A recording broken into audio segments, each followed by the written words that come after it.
Hello, I'm Dr. Lonnie Herman, and welcome back here to another video at hopeforyourcancer.com. And today I want to talk to you about one of the causes of cancer. Because if we're going to help you reverse your disease, we've got to use everything in our arsenal. Every understanding of what can cause cancer, we've got to be able to utilize that information and help yourself or a family member reverse cancer naturally. And you can do that. One of the topics we've got to discuss is about food irradiation. Maybe you don't know. Most of the food that's in restaurants, most of the food that's in the supermarkets, even some organic foods are irradiated. Even one of the big suppliers, one of these big supermarkets that supplies supposedly the best, cleanest foods, irradiates a lot of their products, whether it's nuts and seeds to avocados to some of the meats and poultry and so on. Let's understand what food irradiation is. They take food and they blast it with radiation, and it causes cancer-promoting compounds within the food. So you eat cancer-promoting compounds in foods that you think are going to be healthy and safe for you. Food irradiation. The irradiation process involves passing food through an irradiation field. Food irradiation is a technology for controlling spoilage, so they get their products to last longer, keep the tomatoes looking orange and not getting fungus on them while they're on the shelf so they can sell them to you, so that they don't lose their capital that they spent on the food. We understand they're in business, but they're providing radiated food for you to eat. So food irradiation is a technology for controlling spoilage and eliminating foodborne pathogens such as salmonella. Food irradiation produces something called unique radiolytic products. Unique radiolytic product, according to Mosby's Medical Dictionary in 2009, a product such as a food substance that has undergone chemical changes as a result of exposure to ionizing radiation. A paper called The Dangers of Food Irradiation from Dr. Gail Eversole, a PhD and natural doctor. Food irradiation exposes food to the equivalent of 30 million chest x-rays. Irradiation creates new chemicals in foods called radiolytic products. Some of these products are known cancer-causing substances like benzene. Benzene is an aromatic ring in those of us who know about organic chemistry, and benzene can lead to cancer. And they say that it's found in irradiated beef. How do you know it's irradiated beef? You won't know. You just keep eating the hamburger or at whatever restaurant, or even if it's a top-notch steak restaurant that you're going to, and even buying some other more expensive cut of beef in the store, wherever you shop, it can be a radiated product. Others are unique to the irradiation process, and no one knows what effects these have on human health. Irradiation destroys essential vitamins and nutrients that are naturally present in food. It destroys what you need to help you save your life. Because irradiation breaks down the food cell walls, accelerated vitamin losses occur during storage, up to 80%. Ironically, irradiation both creates harmful free radicals, which cause cancer, and destroys the antioxidants, vitamins necessary to destroy those free radicals. It destroys the antioxidants and creates the free radicals. So they're creating food, they're giving you food, they're selling you food that can actually destroy your ability to fight the cancer and actually promote cancer growth in your body. Studies on animals fed irradiated foods have shown increased tumors, reproductive failures, and kidney damage. Chromosomal abnormalities occurred in children from India who were fed freshly irradiated wheat. Chromosomal changes occurred in children fed irradiated wheat. Food irradiation may increase aflatoxin. For those of you who don't know, aflatoxin is we're dealing with a fungus that could be on nuts and seeds, like peanuts. It could be on grapes, it could be on cherries. And it's sold to you in the stores where you're buying your peanut butter, where you're buying your fruits. And the food irradiation can promote the growth of this aflatoxin. And according to some of these medical textbooks I have on cancer treatments and studies of cancer, they're showing that aflatoxin is the leading cause of, or one of the leading causes of, cancer in the liver. Food irradiation cannot kill botulism, and it cannot kill viruses on the food. According to this Cancer Journal in 2002, food-borne radiolytic compounds known as 2-alkyl cyclobutanes, short we'll call them 2-ACBs, food-borne radiolytic compounds known as 2-ACBs may promote experimental colon cancer production. This is the first demonstration in 2002. This is the first demonstration that a compound found exclusively in irradiated dietary fats may promote colon cancer growth in animals treated with that cancer promoter, with 2-ACB. They treated the animal with it, and they developed cancer in the colon. Now we're going to get into a very long paper here. I shouldn't say very long. It's probably going to be about 5 slides here on my screen. I'm going to read this all to you. I wanted to deliver this information to you so you get most of what this is. Now, listen, there's so much information I have to share with you. There's so many videos here on my website. There's so much information I'm sharing with you that it's very hard for me to remember every single little fact. So please sit back and listen to this as I read this off to you. I think it was better for me to deliver this to you in this video rather than telling you what other website you can go look at or what paper you should research to read this information. So I'm giving you some highlights here.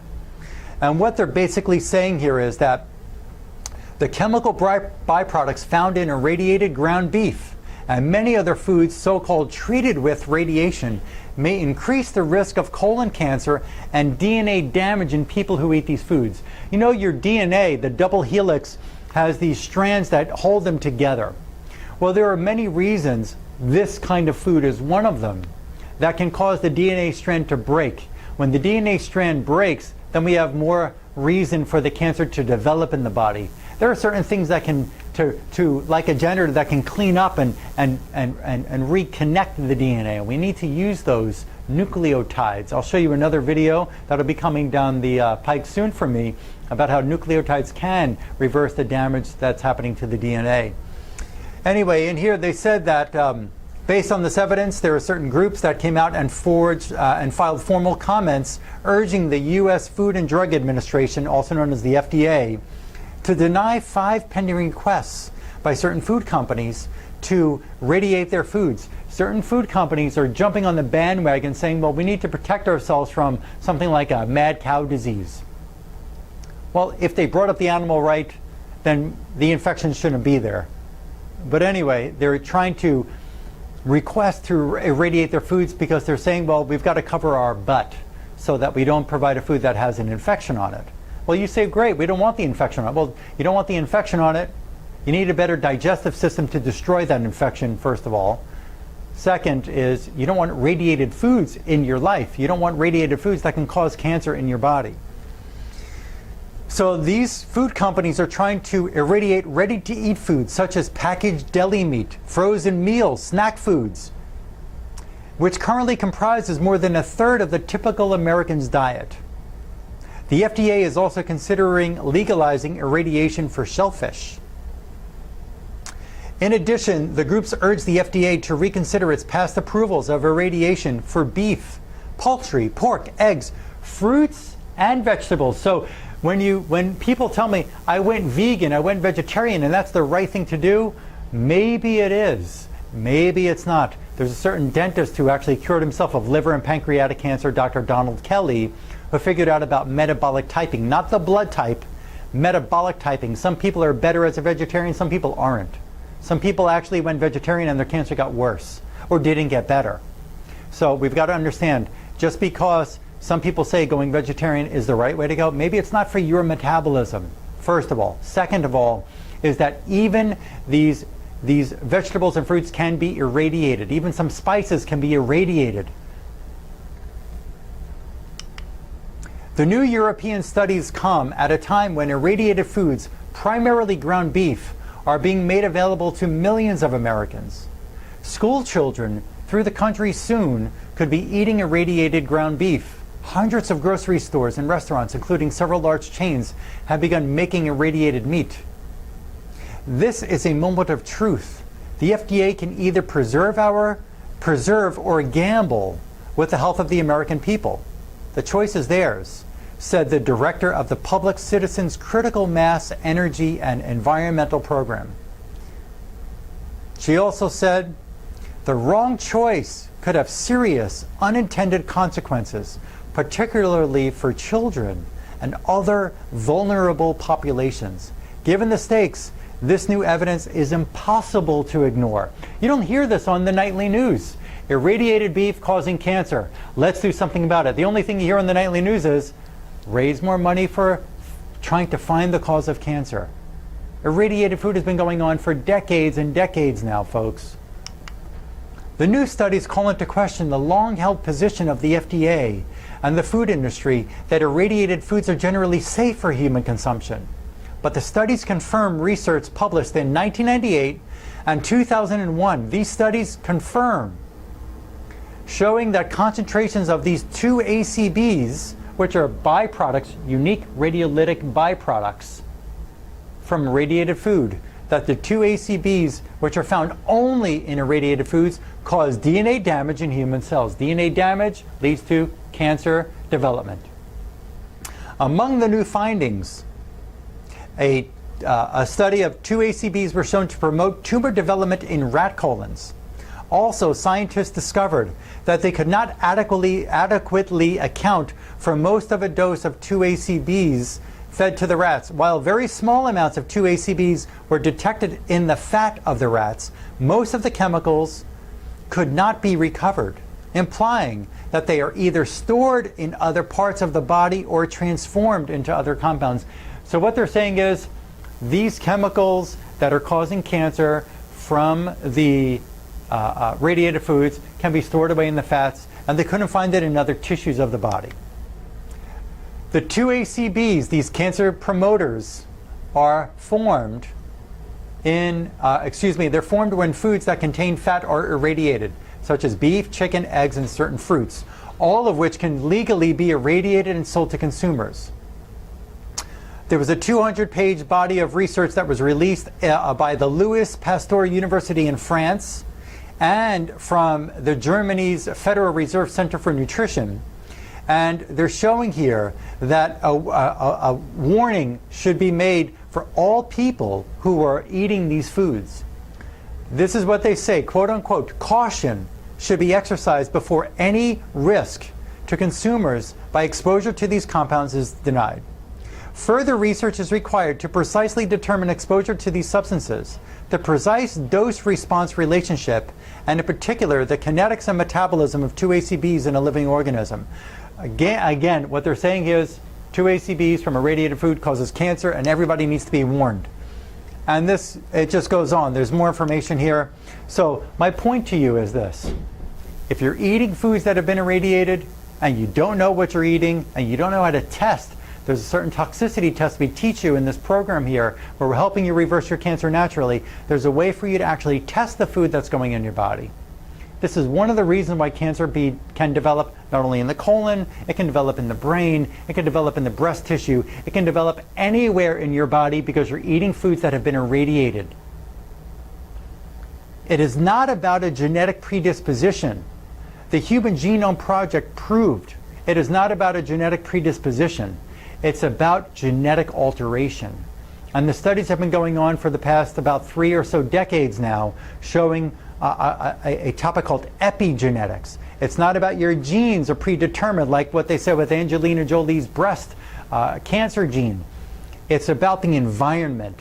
It's about what's going into the body. It's about what's going on the body. It's about the electromagnetic fields that are affecting the body that change the DNA, that change your genes and alter their expression so that that cancer gene can show up. The oncogene can turn on. The tumor suppressor will turn off. The viral gene can turn on.